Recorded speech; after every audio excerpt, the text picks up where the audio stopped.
So if that sense of stability exists, then the adiponectin can hold hands with the insulin and take energy into your muscles because you have enough fat.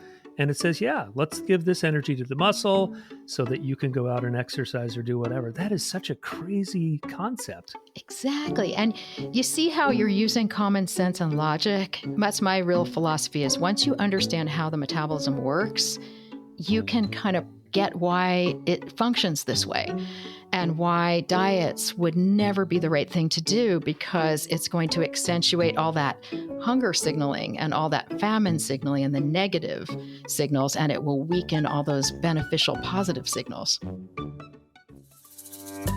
This is Fat Science, a podcast dedicated to the science of why we get fat. No diets, no agendas, just science that makes you feel better. This podcast is for informational purposes only and is not intended to replace professional medical advice. I'm Dr. Emily Cooper. I've been treating patients with metabolic issues for over 25 years. I'm on a mission to raise awareness about metabolic dysfunction and why diets don't work. Hi, I'm Andrea Taylor. I've been fat, very fat, chubby, morbidly obese, and done almost every diet ever invented. They all worked until they didn't. I've known Dr. Cooper forever, but when I became her patient and we learned metabolism was the real problem, wow, everything changed, and I've never been healthier. And I'm Mark Wright. It's time for Fat Science. Wait, does this podcast make me look fat?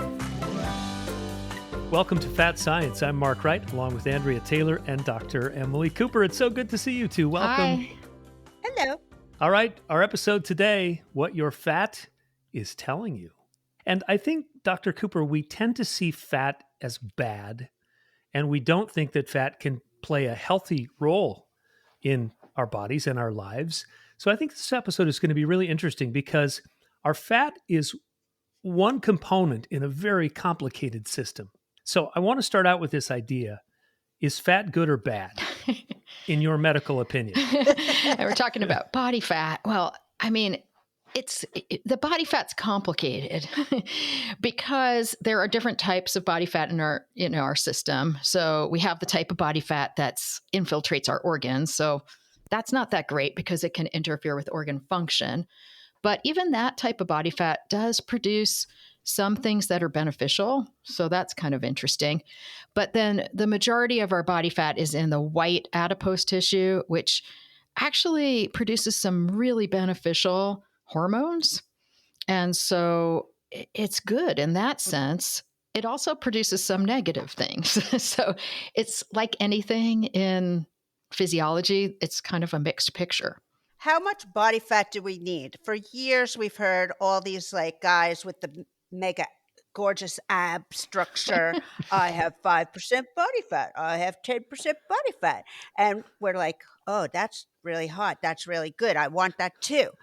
But do we? Do we want that? Is that a good thing? Do I want that? I mean, I know I'll never have it, so let's not even discuss. But let's just say, do we want only a tiny bit of body fat? Is that a good thing? Is it different for everybody? What's the story? I think that's it. It's different for everybody because some people naturally don't carry much body fat.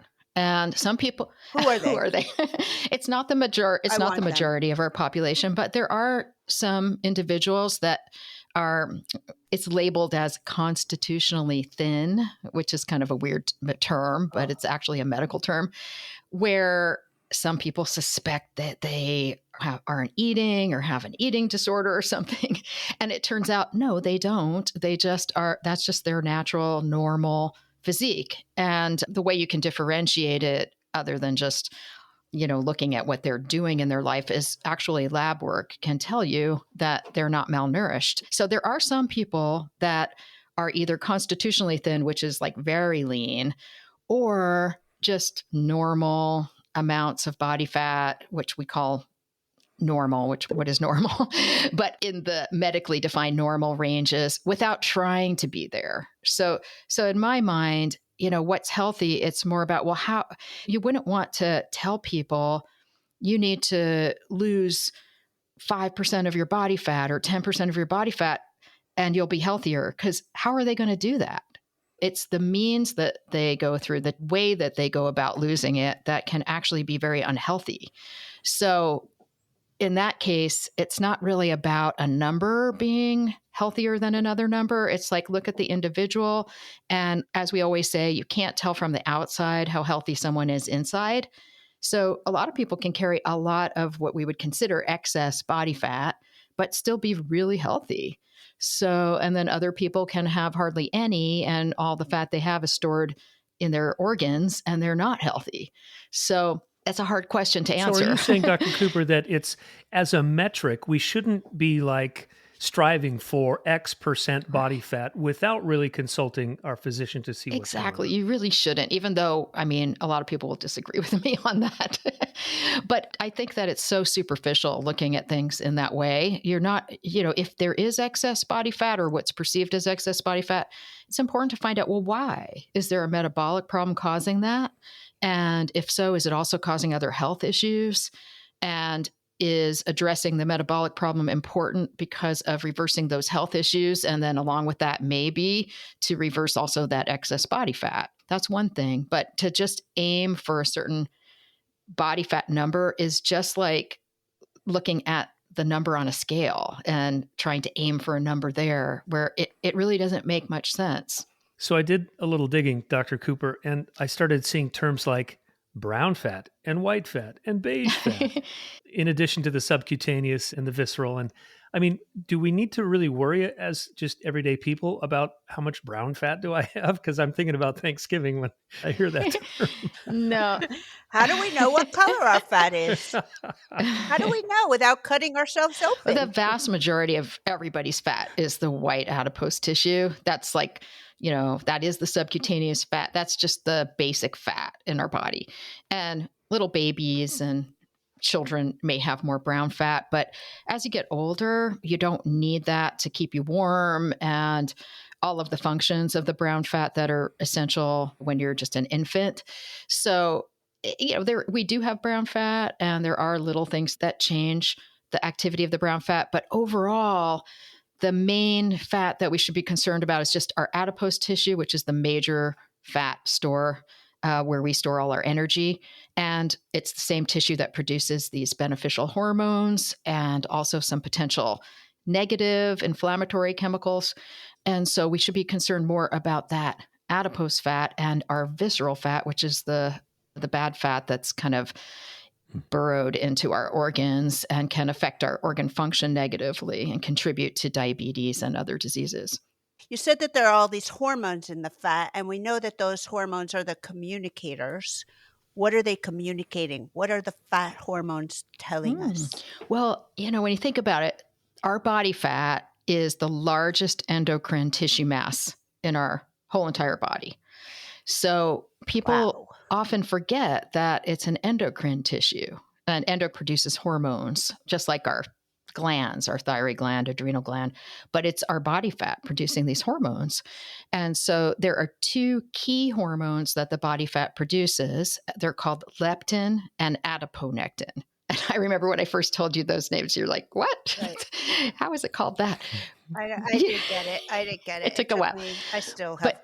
Yeah. And these two hormones are really, really beneficial in our system in different ways. They strengthen our metabolism.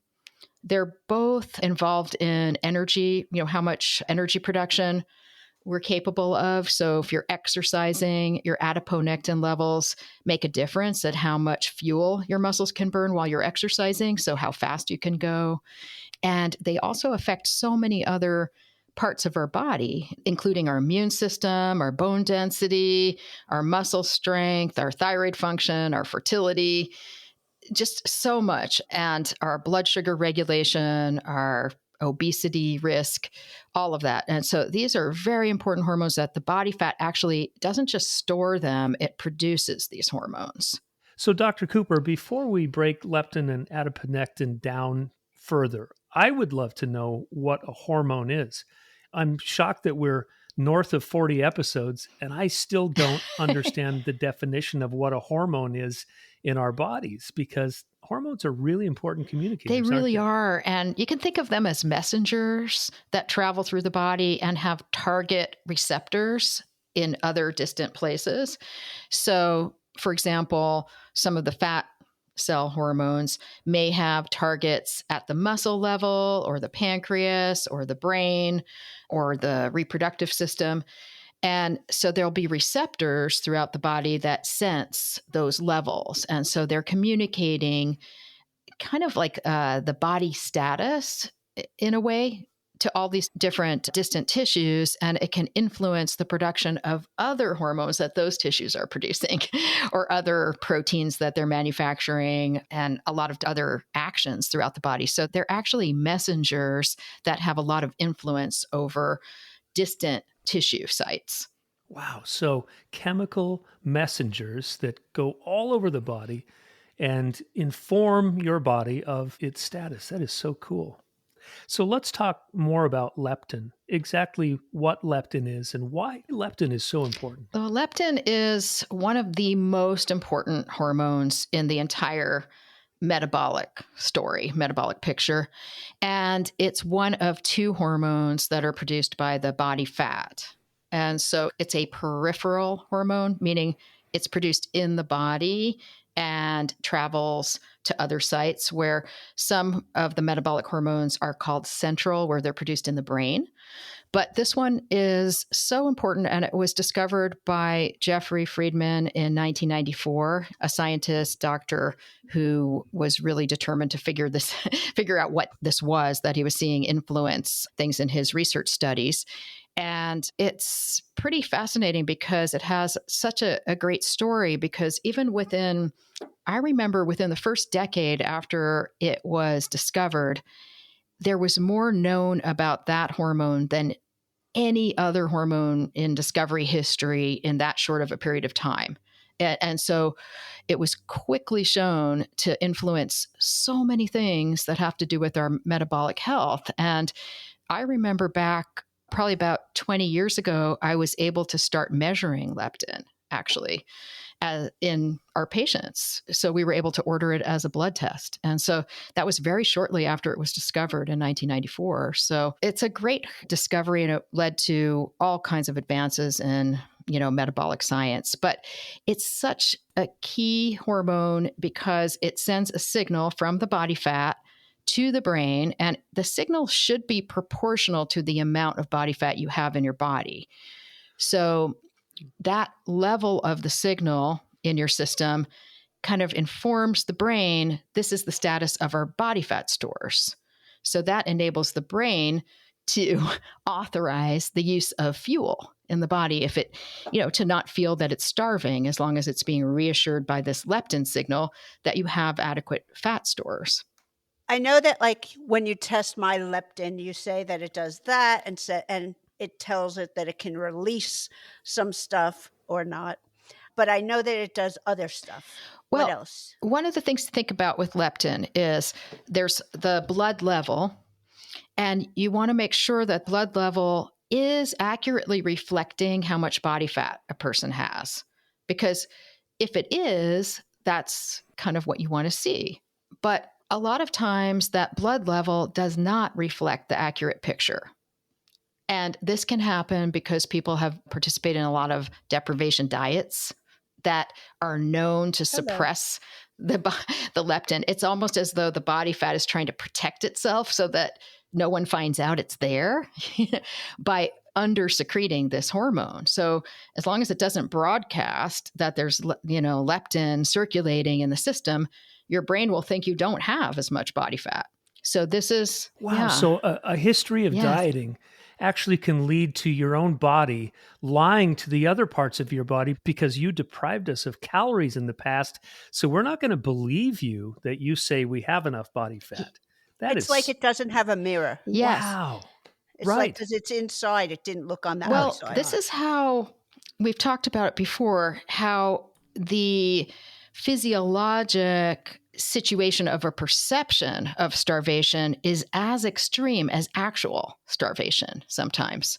The brain will receive that signal and be very alarmed and then slow down the metabolism jack up your appetite, reduce your sense of satiety, and so that it can simultaneously force you to eat more and metabolize slower so that it can feed that body fat and grow the body fat back up to what it perceives as where it should be. But you may already have all that body fat, but your body fat may be hiding by suppressing this leptin secretion. So that's another reason why the deprivation diets and even under-fueled exercise, they backfire. And because the metabolic adaptation to it, one of the key things the body does to protect itself is suppress that output of leptin. And it can leave a lasting imprint after even a short diet. Dr. Cooper, is it fair to say that people with obesity tend to have higher leptin levels? Yes. Now, there's the common thinking, which is because leptin increases with increased weight and increased, body fat, people at high weight will have higher leptin levels. And that is true with these exceptions. It's true except for a few situations. One, real chronic dieters, especially who also exercise without fueling, can have suppressed leptin levels that resemble somebody who's either normal weight or underweight. And then there's also some diseases that cause low leptin, something called lipodystrophy, which can appear as actually like out of balance, asymmetric imbalances in body fat storage. So that also leads to low leptin levels. So there can be those situations. And in our practice, we see a lot of patients that are chronic dieters. So we see a lot of suppressed leptin levels in our practice. But the common thinking is that if you have high body weight, you'll have high leptin. So it's not always true. But some people also focus on leptin being too high, being labeled as something called leptin resistance. And so I just want to mention something around that too. Yeah, what is that? Yeah, so one thing with leptin again, and this is the same for all hormones. With hormones, you want to look at two things. One, what's the level? The level will tell you something. But then, as we said, these hormones send signals to other distant places and influence their hormone production. So how do can we see a picture of whether that hormone signal is actually getting through? Because, so for example, with leptin, if the leptin is too low or if its signal's not getting through, it actually affects your fertility for men and women. And it can affect your thyroid stimulating hormone production from the pituitary gland. So there are clues in the body about the signal. So sometimes you might see a normal level, what you think is normal, but you still see problems with what you kind of predict it should be doing in the body at these other sites, and it's not doing it. So that could be called leptin resistance. And so there's like a little bit of mistaken thinking around leptin resistance, where people think that if you have a high leptin level, that means you have leptin resistance. But leptin resistance can occur at any leptin level. It could be at a normal level where the signal is not working, or it could be that the level's very high because the signal's not getting through. So the body fat keeps sending out more and more, almost like it's screaming at the brain, hey, I'm here. And the brain's not listening.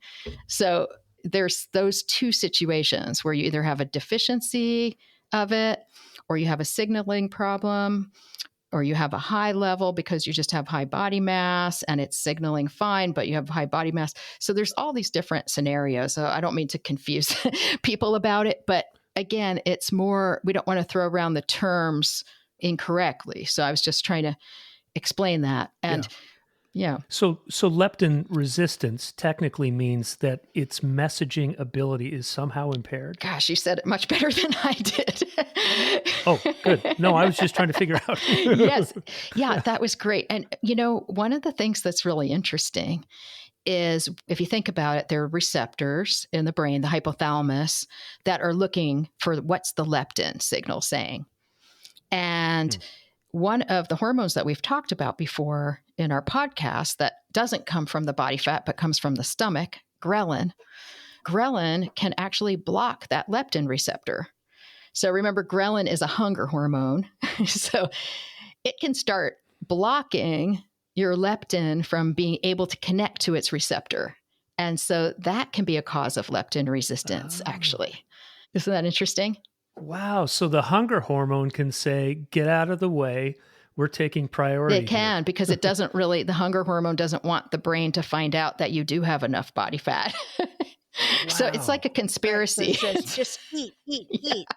I think that some of the new animated movie about all the emotions that take place in the brain, I think we should pitch this in Hollywood. Yeah, I've often thought of that. Like you see a metabolic you see all these animated It would feature. probably be a good idea. The other interesting thing about the leptin receptor in the brain is that it's based on cilia. Cilia are these little fine hairs that help grab the hormone and pull it towards the receptor. And some patients do have genetic problems where they have something called a ciliopathy, which is dysfunction of the cilia. And so that can cause leptin resistance also. So genetic testing can sometimes reveal that that's the underlying problem with leptin resistance. Wow. So leptin resistance and leptin suppression are both not good because they interrupt that really beneficial action of leptin to reassure our body that we have enough body fat and that we have a green light to burn fuel.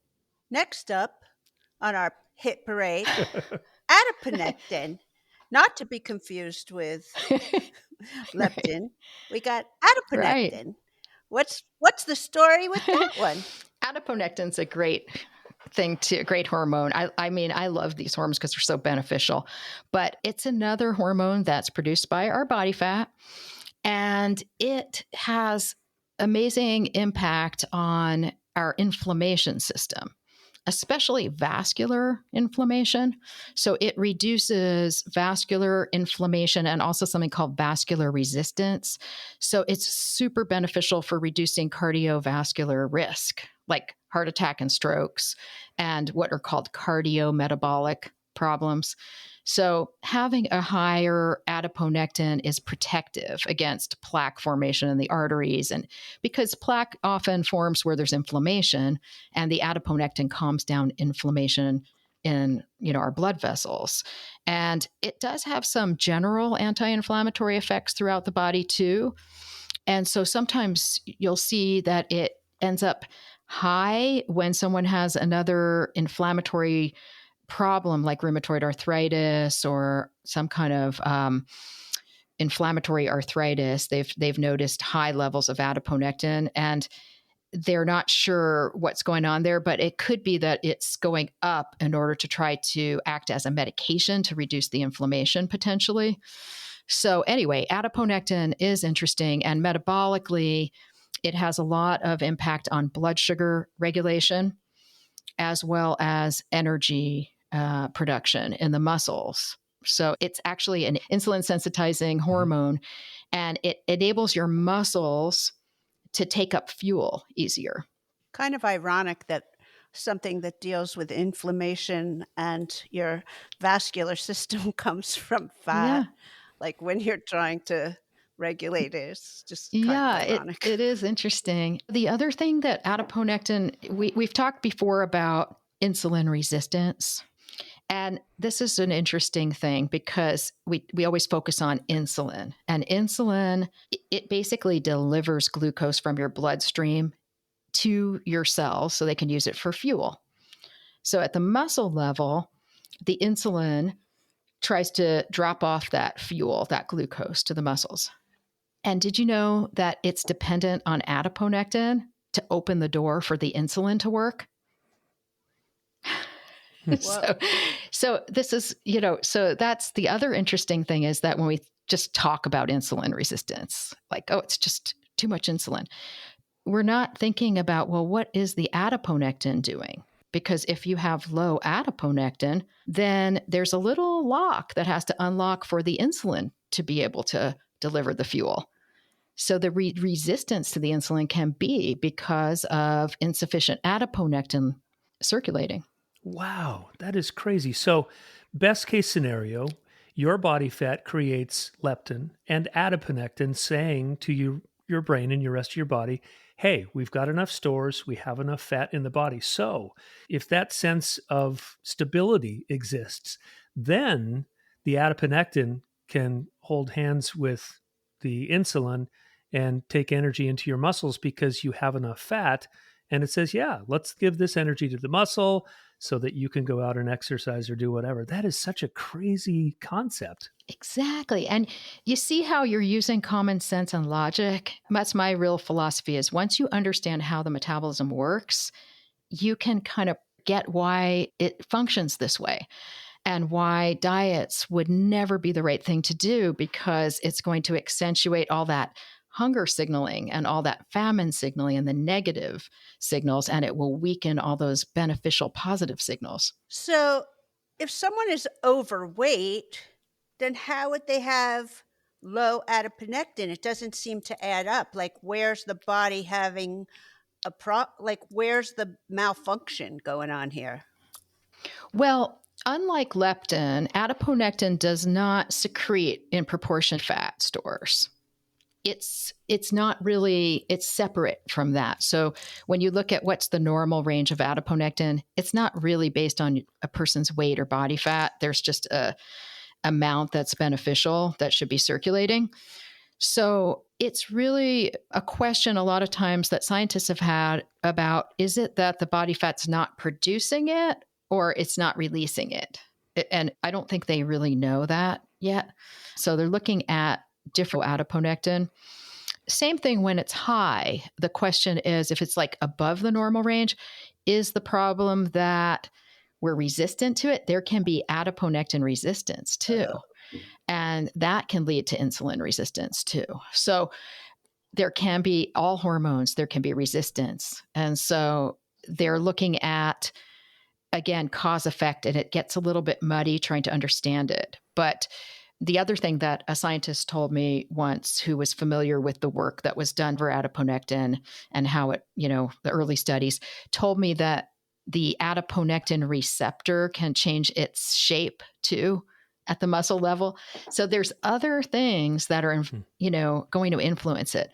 Like say you always have low blood sugar reactions. Well, your muscles don't want to take up fuel from the bloodstream.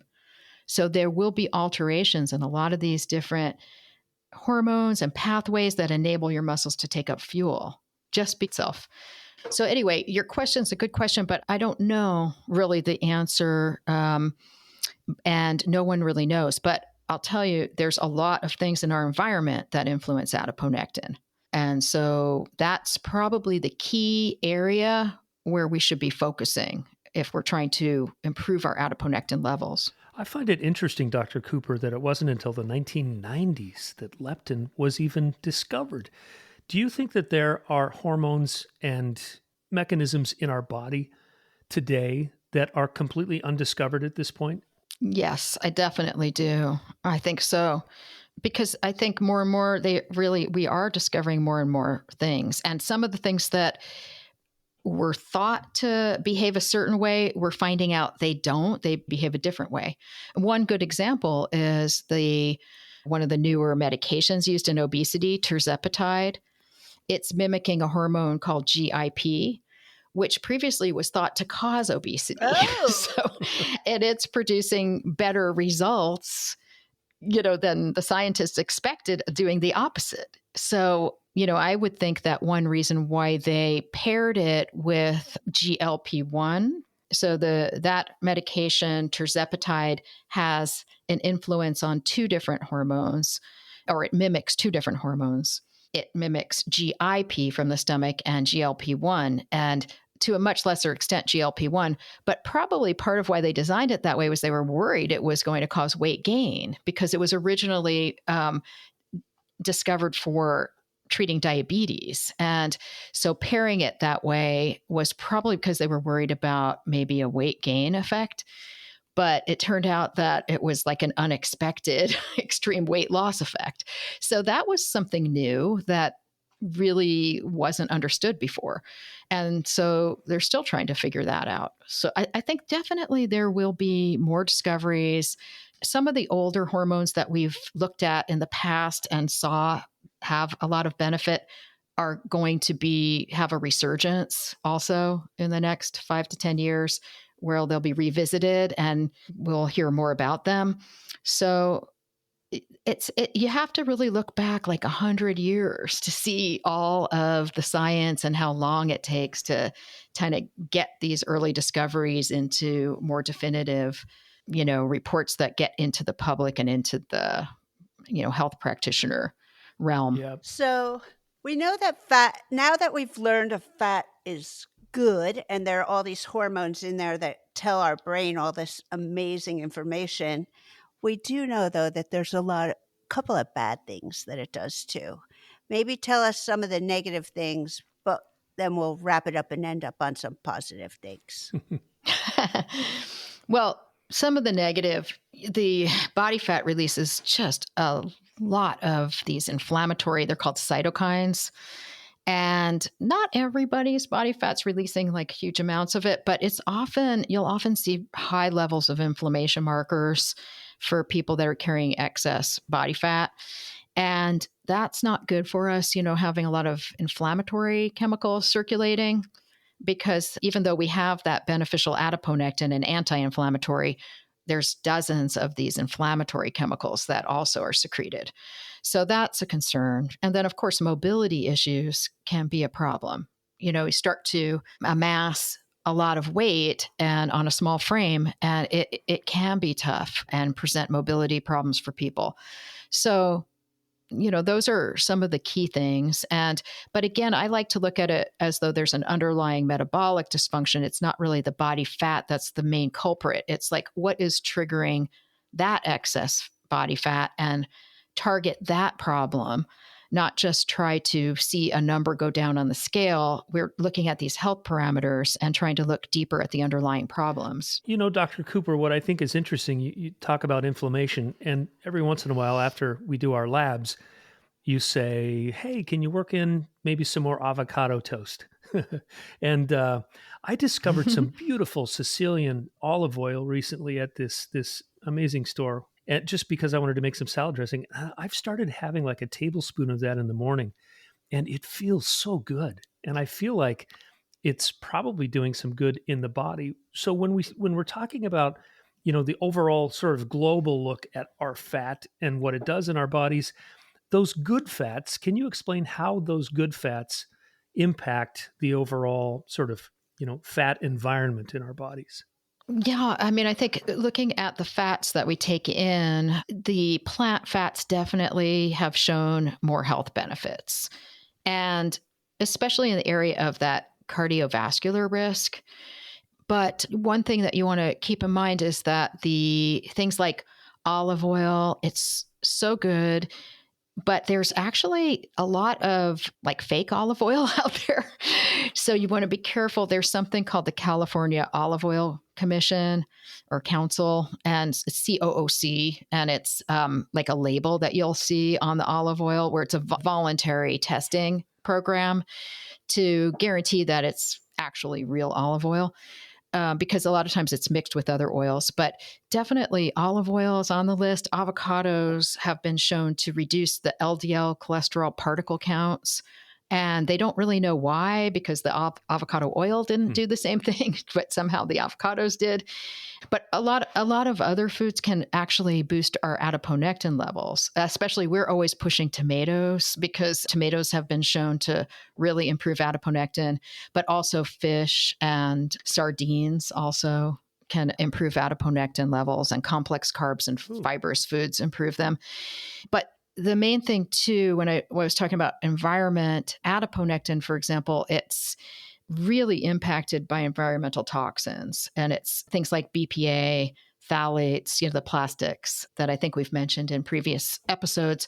Those chemicals can suppress the adiponectin production from the body fat. And again, they don't know if it's actually preventing the body fat from making it or from releasing it, but there can be very low levels. And those low levels of adiponectin can predict increased risk for diabetes and heart attacks and strokes. And so that's really important. Well, I think we've learned a lot today. This has been so fun. Andrea, any takeaways from you, my friend? I think that we're learning that fat can be good. Fat can be good. It's not the worst thing in the world. Just like when we talked about fat. Yeah, shouldn't be afraid of fat. And just like when we talked about carbs, the idea that there's good carbs and bad carbs. And the idea that fat plays a really important role. Dr. Cooper, any summary thoughts as we tie up the episode, what your fat is telling you? Well, probably one last thing is to just remind people not to fall for a lot of marketing around these buzzwords. I have seen so many like leptin diets that would actually really destroy your leptin, not boost your leptin or not improve your leptin. So just be careful out there. Like there really aren't supplements and diets that are going to improve your leptin. It's like more sleep well. It's very much affected by your sleep. Eat regularly, all the food groups. Don't go on the deprivation diets. Fuel your exercise. And if you have had a history of cancer in the past, like breast cancer or other cancers, it is kind of advised to keep the leptin levels lower because leptin also can promote tumor growth if it's high.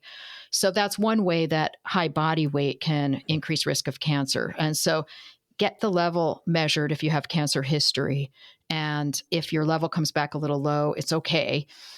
But you may need to do something else to support your metabolism to compensate for that. Well, that's some good stuff. Thanks, both of you. This is always such a fun time. Dr. Emily Cooper, Andrea Taylor for another edition of Fat Science. No diets, no agendas, just science that makes you feel better. I'm Mark Wright. Thanks for listening to Fat Science with Dr. Emily Cooper, a Work P2P production. New episodes drop every Monday. If you've enjoyed the conversation, subscribe, rate, and review this podcast. This production is for informational purposes only and is not intended to replace professional medical advice. Join us next week for another episode dedicated to the science of why we get fat. No diets, no agendas, just science that makes you feel better.